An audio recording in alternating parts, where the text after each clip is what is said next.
Kingdom Driven Entrepreneur Family. This is Shae Bynes, founder and chief fire igniter of Kingdom Driven Entrepreneur. And man, it has been a couple weeks since I have been able to come on here live. I love doing it. And so, it's summertime, and during summertime, there's all kinds of family stuff going on and vacations and school stuff, stuff with the kids and all kinds of stuff. So I am happy that I am able to join you guys all today. And I'm right on the tail end of having come back from a 5-day vacation with my husband. We are celebrating kind of an early celebration of our 20th wedding anniversary, which is on August 1st. And so we decided to get away for a little bit. And so that was awesome. So glad to be back. And I wanted to talk a little bit about grace.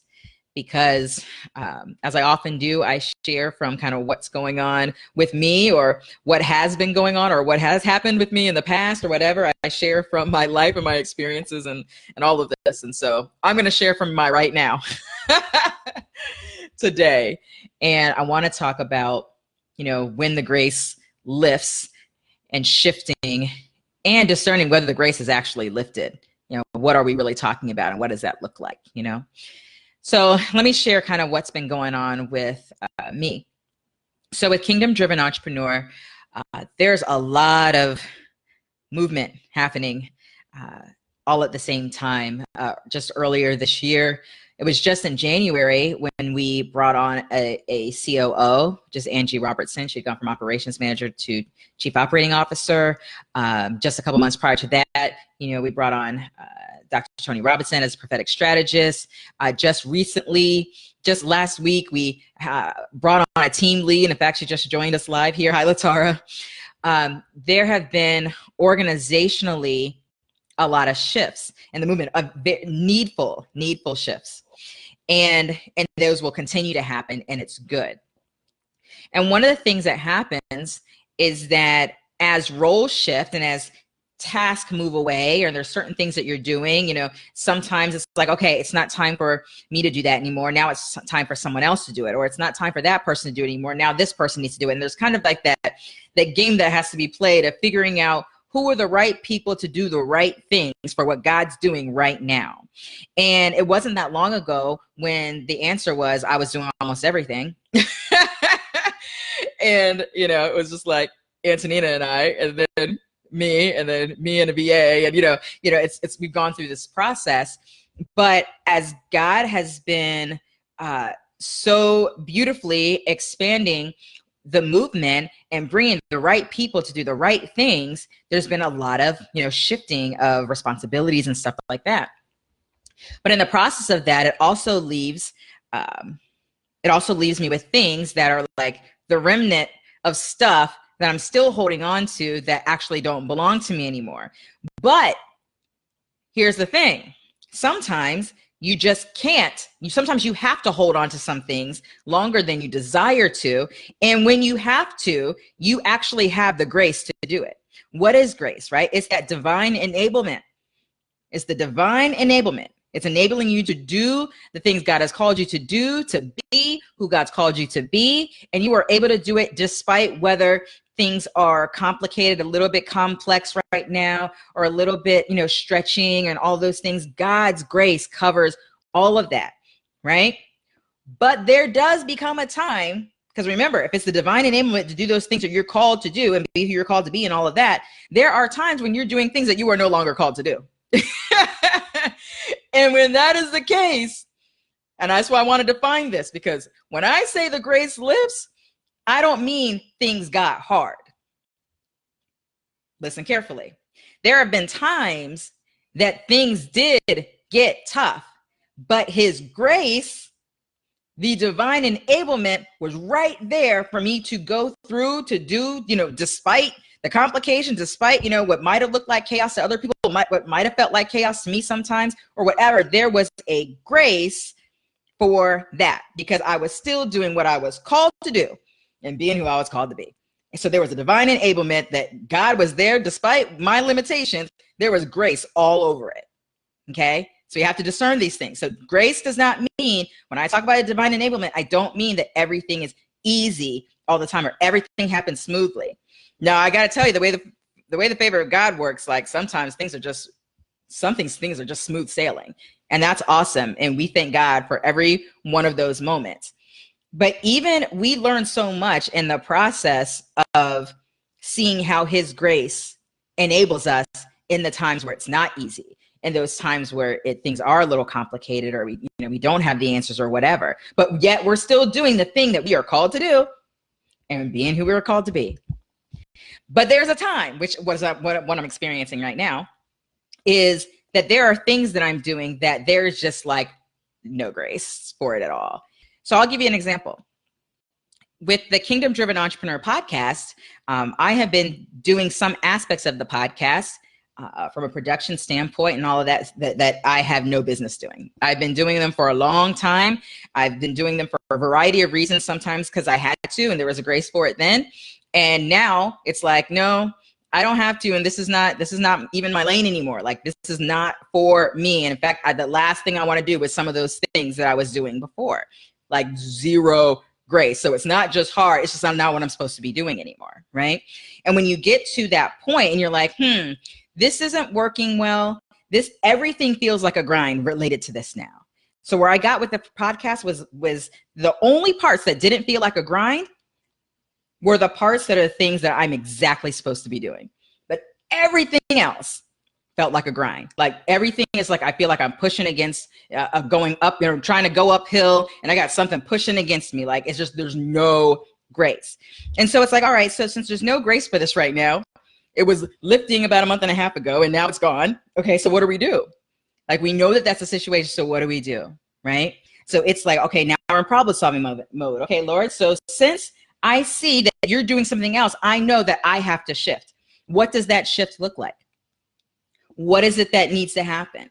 He said to me, dream about what you want the podcast experience to be now. So I dreamed about that. I dreamed about the format changes that I wanted to make, how it was going to look, what we were going to do that would then have me re-engaged and excited and doing the things like I feel like we're supposed to be doing in this season with Kingdom Driven Entrepreneur. And we make those shifts. And then from a technical perspective, a logistical perspective, what are the things that you're doing that you're like, hey, there's no grace. All right. So I've got to figure out those pieces. And now, thanks to a couple of meetings, a couple of conversations, and some brainstorming with a friend, have landed at, here's the solution. Okay. And now there's a decision point again. Remember I said that everything was feeling like a grind concerning it? I had a chat with a friend this morning, and we were talking about this, and he says to me, I said, there's several episodes that I have left that have already been recorded, but every time I sit to do this thing, it feels like a grind. Like, there's nothing I can do to make this thing not feel like a grind. This is ridiculous, right? And so we talked about like a new format, the changes, how all that can work. And he says to me, go solve the problem of getting the help that you need for those pieces. Don't take the new format and then put yourself in the middle of making it, you do the things that you're not supposed to be doing and then finding someone later. You worry less about have to have a podcast coming, every single week, and you take care of the issue and don't feel like you're going to lose anything, right? In the process, just do this by his grace, get what you need in place, and then keep going. And I think that's important. It was a reminder that I needed even for myself, because what I prefer is to have the consistency of every single week. Look, I'm trying to have the podcast happen 3 times a week, right? So the last thing that I would really want to do is have the podcast skip a week. Are you kidding? We've been on the streak of every week for the longest time, and it's good and I like it, and oftentimes more than twice. But if it's going to be a grind, or if I'm doing that out of a fear from the loss of consistency for a week or 2 or even 3, what is that saying, right? Can't get stuck in that space of feeling like, oh, well, I have to grind. I have to make that happen. No, I don't have to make that happen. I can step back and get things in order so that it's not a grind and then keep going. So I think it's so important. And that's only one area that I'm working through right now of things that I no longer have. There's no grace for it. It's gone. It has left the building. And I'm just taking each of those things. It's not very many, but I'm taking those few things and making sure that we're getting all of those things in place. Who's supposed to be doing what? Is it even supposed to get done? If it doesn't have to get, if it's supposed to get done, is it supposed to get done like this? Sometimes we quit things. Sometimes we'll say, oh, the grace is lifted, and then we quit. But it's not time to quit. It's just time to shift. There's might be just like a tweak that needs to be done. I could be saying, oh my gosh, this is so crazy. I just can't even with this podcast. And I'm just can't. We're not going to do any podcast anymore. Forget it. We're just going to go back to focus on films and, write some books and do whatever, but no more podcasts. I could say that. But I'm not going to say that because it's not that it's not supposed to be a podcast. There's a need for a shift. And I think too many times when we get to this point of it's like, it's just not in alignment with what you're supposed to be doing, what you specifically are supposed to be doing, or how you're supposed to be doing it. And then we throw it away and we quit when it's not time to quit. It's simply time to shift. And then there's other times when the grace is lifted and the season is up and God's like, look, we on something else now. This is the end of this and the beginning of something new, and we'll hold on to it. And then we end up grinding, doing it in our own strength, and not even enjoying it in the process of the grind, and like doing it, not even just like, I love this, but I'm just going hard. No, like I'm not even enjoying this. I'm just pushing through. I'm just pushing through because I got to make this thing happen when it's actually time to let that thing go. So it's so important that we think about this. If we're talking about grace being a divine enablement to do the things we're called to do, to be who we're called to be, then we know that by his grace, yes, we can do things that seem to be hard, and we can go through seasons that can be complicated, and it's not always fun, but there's grace and there's peace and there's even joy in the midst of it. And then when is this like, no, it's time to shift because this is crazy. I'm not even in alignment with where I'm supposed to be right now. And so I have to shift. I either have to shift or I need to quit. Which one is it? And working through that thing with God, so that then you take that next right step. So I hope that is helpful, because that's definitely what I'm working through right now in a couple of areas. And I'm excited about it because on the other side of that, when you start to get aligned, when you get those things, that means that there will be a whole new level of grace. He talks about grace upon grace. There will be a whole new level of grace in the thing that I'm shifting to. When I do the shift, now there's a whole new level of grace for that thing that I'm in alignment on. A grace that I may not have even experienced before. New levels. Like I fully expect just increase in grace on Kingdom Driven Entrepreneur. Just an increase, always. So I always want to stay in alignment with how are you moving, God? What are we doing? I just always want to stay in alignment as much as possible. When I get out of alignment, I want to get back in as soon as possible, right? Because I just want to experience that grace upon grace upon grace. Okay? There's infinite power in the grace of God. Infinite power. You think you're experiencing grace and favor, you've seen nothing yet, because there is yet more. Okay? So we never have to feel like we've already made it. No, nobody's made it. You're still here on earth. You haven't made it yet. There's always more with God. Let me see what you guys are talking about over here. Sean says, if things aren't easy, does that mean you're working hard, or are you still in the flow? So it depends, Sean. So I've experienced plenty of things that weren't easy, but yet there was still peace, right? I still had things I had to work through. There was peace in it. And, but there's also times when things have been hard, and when I'm like, there's no peace here. There's no joy here. There's only frustration. There's only confusion. What's going on? And I'm not in the flow at all. So I've experienced both of those things. I've experienced things that weren't easy, but yet I was right exactly where I was supposed to be. I experienced like 2.5 years of time that wasn't easy in many aspects of my life, but yet I knew I was exactly where God wanted me to be and doing the thing that God wanted me to do. And in most cases, doing it in the way that I really believed I was supposed to be doing it, with some minor shifts, but yet it still wasn't necessarily easy all the time. I mean, I've dealt with some stuff just recently that wasn't easy, but it doesn't mean that it wasn't all a part of what God's doing, So it really depends, Sean. You can definitely experience both, because I will tell you, when we talk about, I'll also say this, Sean, when we talk about, a rhythm and a flow and all of that, even when I'm dealing with stuff that's not easy, I can find a place of his rhythm and flow within it. And that takes me stepping back. As soon as I feel like I'm pushing too hard and I'm trying to make this thing happen, or I'm trying to like force a solution, or as soon as I feel like I'm bearing the weight of something, I know that I am no longer in the rhythm and flow of what God's doing. If I'm bearing the burden, if Shae Bynes is bearing the burden and I feel the weight, then I'm not in the flow. As soon as I give that weight up and give that to Jesus and allow him to guide me and walk me through the thing that's still not easy, I'm back in his flow, but it doesn't mean that it was easy. I hope that's helpful. Let's see, are there any questions? Let's see, Latara says, this is where I am with my membership. The grace is lifted and now I'm shifting, but not even sure where he's moving. Lots happening around it. And you know what? That's a totally okay place to be. Sometimes there's that period of time when it's like, okay, I can see the grace isn't for this, but I don't know what the next, I don't know exactly what it looks like yet. I mean, I'll tell you, that was the example with the podcast, right? I told you that a month and a half ago, like, I'm like, yeah, it might've been 2 months ago. I'm like, nah, this isn't it anymore. Like, this isn't it. It's something else. I'm supposed to be shifting. There's some things I'm supposed to be doing differently. This is not that, but I didn't know what was. And so I spent 2 months in that space of not knowing what was next, but just knowing that this shift had to happen. And that was okay. And I didn't have to feel like I have to press. What I did, I didn't do one interview. I just took I said, I don't know what's going to happen next. So I didn't do one interview for 4 weeks. I'm still not doing interviews. Why? Because I didn't know what that shift was going to look like. And I didn't want to just create a whole bunch of stuff that was already going to be driving me crazy later, because I already knew a shift had to happen.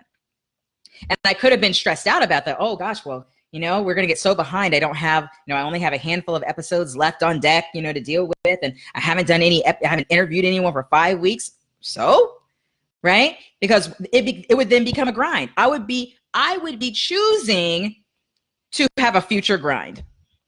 I'm going to do this now and I don't even know what's going to happen. And I know it's going to cause me stress later, right? When I'd rather just continue to flow and seek God about what it is, where are we shifting, what are we doing, and getting things in order, so that then that becomes a good, a peaceful transition, if that makes sense. Precious says, how do you get comfortable or feel better in not knowing? Okay, so Precious, for me, this has just been a matter of experience. So if I go back and think to 2012, when I first met Anthony Naguir, co-founder, Kingdom Driven Entrepreneur. And when the Lord gave us this word, it's a community, it's a movement, and it starts with a book. And that was the only knowing that we had. That there's this thing called Kingdom Driven Entrepreneur. Okay, cool. We'll explore that. We don't know exactly, but we'll take a step. Every journey, that was kind of a beginning point, at least as far as Kingdom Driven Entrepreneurs concerned. But 2 years prior to that, I also left my job when it was so clear that the Lord's like, it is time for you to leave, leave now. And I left and I didn't know what was next. But it has taken getting a track record of history with God and the realizing that the growth and the beauty and the awesomeness and the amazing things always happened in the stretch, always happened in a space of not knowing. The most amazing testimonies, the most amazing display of God's goodness, his power, his presence, and everything I've ever experienced has happened in a space of not knowing everything. And so when you start to walk that thing out, it's like you start to build a history with God, and you're building intimacy and trust with God and walking that thing out. And as you do that, you begin to become more comfortable with the discomfort of not knowing, if that makes sense, right? But it really, for me personally, it has taken just being willing to just do it, just being willing to do it and just establishing that history. Now I'm at the point where it's exciting to not know. It's like, I'll say that often, I don't know what God's doing. I just know it's going to be awesome. I don't know. Oh, we've got this thing coming up. We've got this event and I'm not exactly sure what I'm going to talk about. Oh, this person asked me to speak and I'm not exactly sure what God wants me to talk about. Oh, well, I don't know what God's doing, but it's going to be awesome. We got this event that we're planning. Don't have all the details. Okay, cool. Oh, well, I don't know what God's going to do exactly, but I know it's going to be awesome. Oh, we're doing this kingdom-driven entrepreneur certification. I'm seeing visions of some things in the future, but I can't connect the dots between the now and what I'm seeing and what all the stuff that may happen in between. I have no idea. Well, I'll take a step and we'll just keep taking steps and God will keep showing stuff as we go. And that has been the track record, just doing that over and over and over again. And when you just see the goodness of that, even in the times that things didn't work out exactly how I thought, or in the time that at the time that I thought, or whatever, I can still go back and juice the goodness of what happened in the process. I can't always do it in the time of it, but I can always in retrospect go back and look at it and really be able to appreciate even those times. I've got so many stories about that, but I hope that's helpful. That's what I'm just like with folks. I'm like, just do it. Just do it and build a track record with God. Just build history with God. That's why everything we talk about always starts with the foundation of intimacy with God. Everything. And just being willing to trust that as you have been delighting yourself in him and as you're, cultivating a relationship with him, that you have the courage to just take some steps without knowing. I mean, look at the Bible. Like we've got tons of examples of the goodness of God without the knowing. I mean, we've got so many examples. Abraham, we could go through them, right?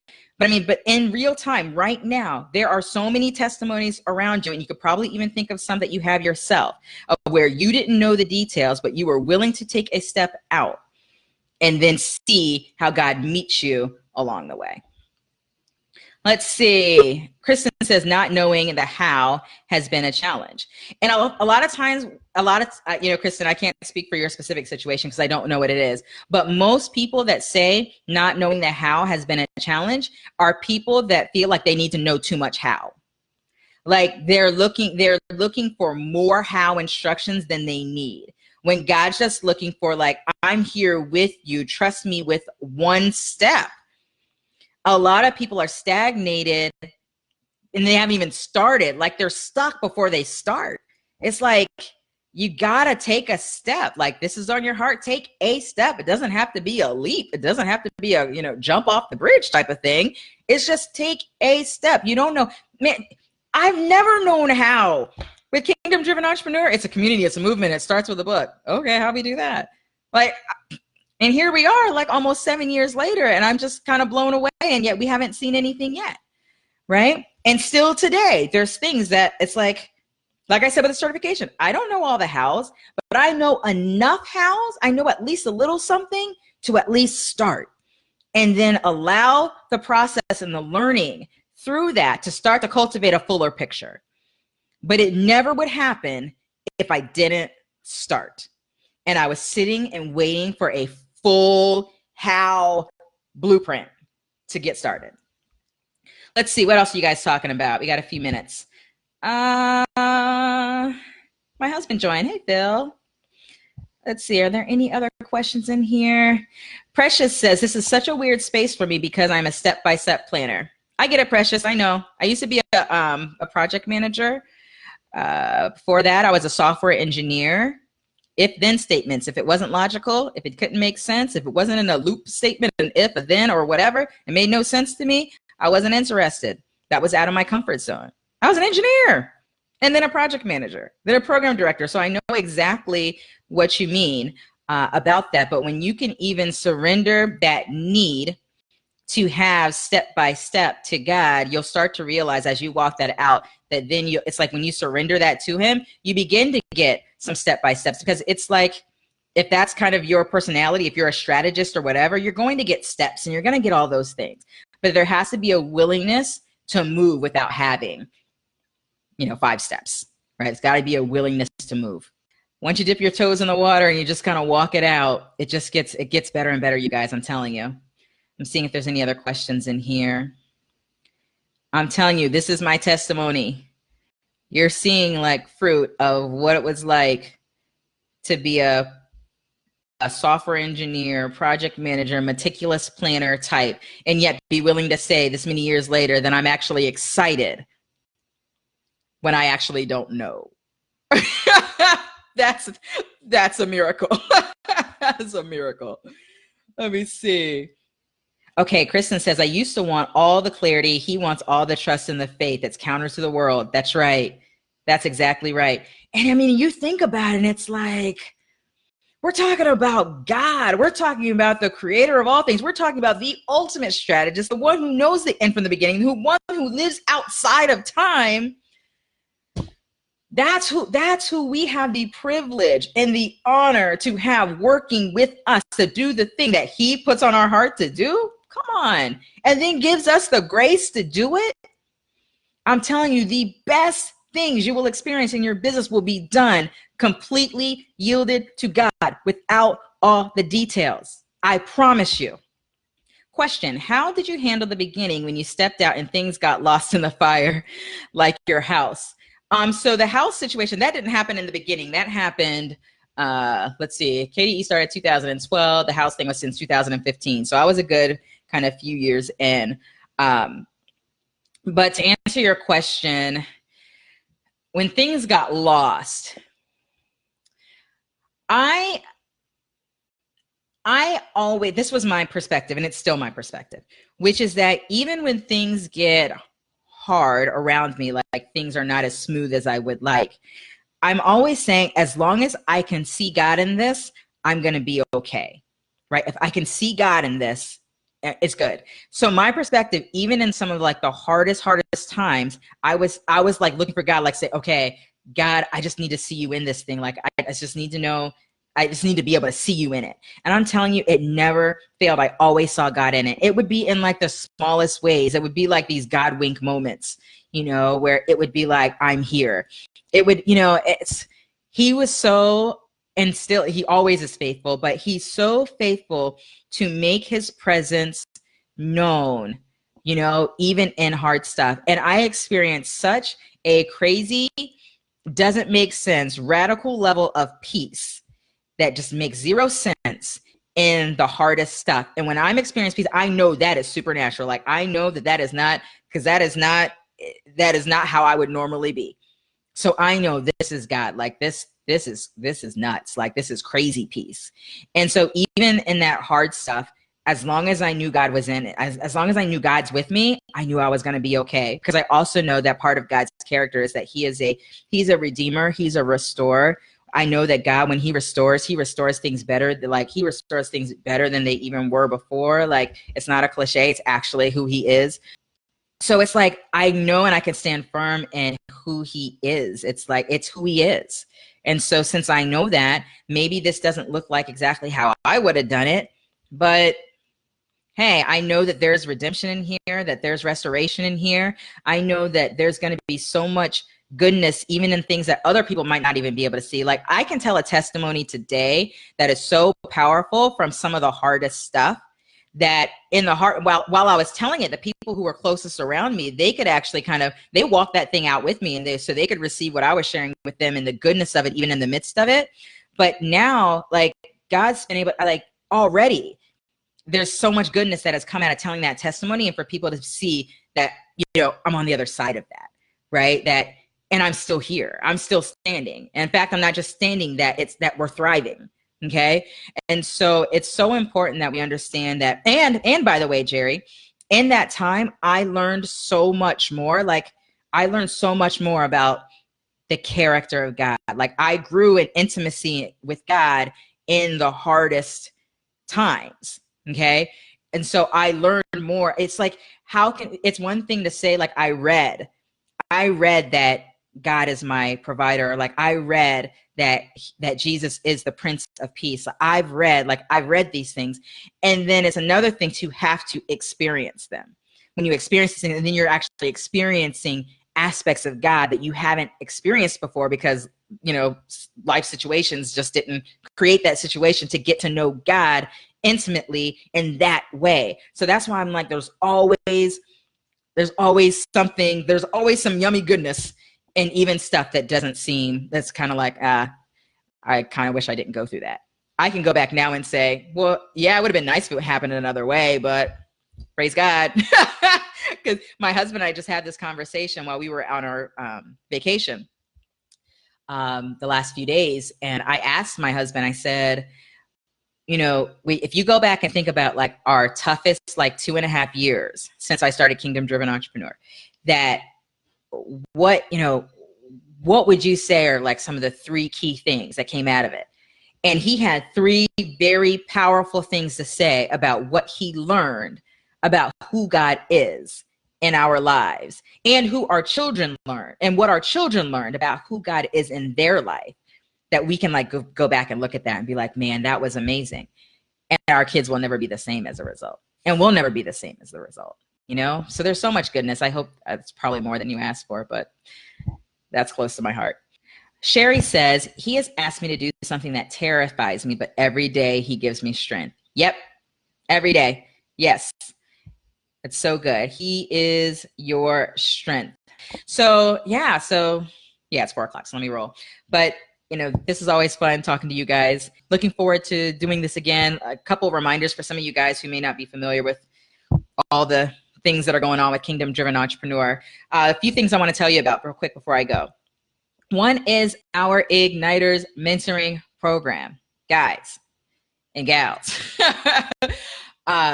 The Igniters mentoring experience, it's like Latara, she's our team lead for Igniters. She's just always like, it's not a program. Like, this is an experience. This is a lifestyle. And it truly is. It's a community. It's just a way of being, a completely different way of operating in business, and being surrounded by people who get you, you know, who will walk with you, and people that in really practical ways can also be really awesome collaboration partners too. I mean, that's the goodness that comes out of Igniters. You just cannot beat having community. It's way more important than many of us give credit for, to be honest. I mean, a lot of people come in, it's like, oh, well, you know, Igniters was so awesome for really shifting my mindset. I learned and I unlearned. And I'm so grateful for that, because that's what it's absolutely about. God meets you right where you're at, on exactly what needs to, you know, be dealt with in this season right now for you, you know, for the next. And that's awesome. But just as awesome is the fact that you also you're surrounded by a community of all ethnicities, all age groups from all over the world, who really are coming together of like mind and like heart around being kingdom driven in their entrepreneurship. So Igniters mentoring program. The next round starts October. I think, what's today, July? So registration is always open. It's just that at the end of every month, we remove one of the payment options. So like right now, it's probably like you could probably do 3 payments right now. It's a program of $495. It's way under, it is priced way under what it should be, but it's exactly what it should be, because that's how we're led. But it's a wonderful investment to make in your life, in your business.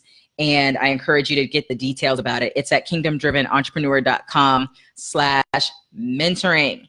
So if you don't know about Igniters, definitely check that out. Any Igniters who are watching this, it would be awesome if you'd kind of comment and just share a little bit about your experiences. I think that's always helpful for people to do that.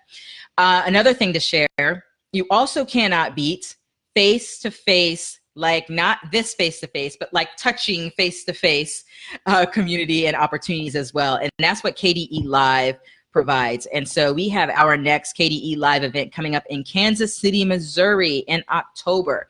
And so if you want to get together, it is not a conference. We call it an encounter. It really is. And so if you want to join us in October in Kansas City, you can go over to kingdomdrivenentrepreneur.com/live and get the details on that. So I guess those are the 2 things that I'll share. No, I'm going to share one more thing before I go. If at a minimum, you have not checked out Firestarter School, like Firestarter School is like step 1 in the Kingdom Driven Entrepreneur community, real talk. Firestarter School, it's a course. It's like mentoring in your pocket on all types of topics that help you to start making some shifts and doing business with God, doing business led by Holy Spirit and in partnership with God. And you can pay whatever you want for it, however you're led. So there's like no barriers to it. So if you go to our website, you'll see that as well, Firestarter School. That's it. Let me check one more time in the comments. And Danielle says, just bought Grace Over Grind to take with me on my mission trip. Awesome. So Danielle, when you read Grace Over Grind, don't just read it, all the exercises in it. Every section that says, ask Holy Spirit, do this as well, do the journal, do all of it, because there's so much power. The most amazing testimonies that come from readers of Grace Over Grind comes from those who actually did the work to seek God about the specific things that are in Grace Over Grind and then making those shifts. So enjoy it, and that's going to be awesome. Okay, so I think that we are good to go. Thank you, Jerry. Appreciate you. All right, that's it. I love you guys so very much and look forward to doing this again. And you all take care, all right? Love you.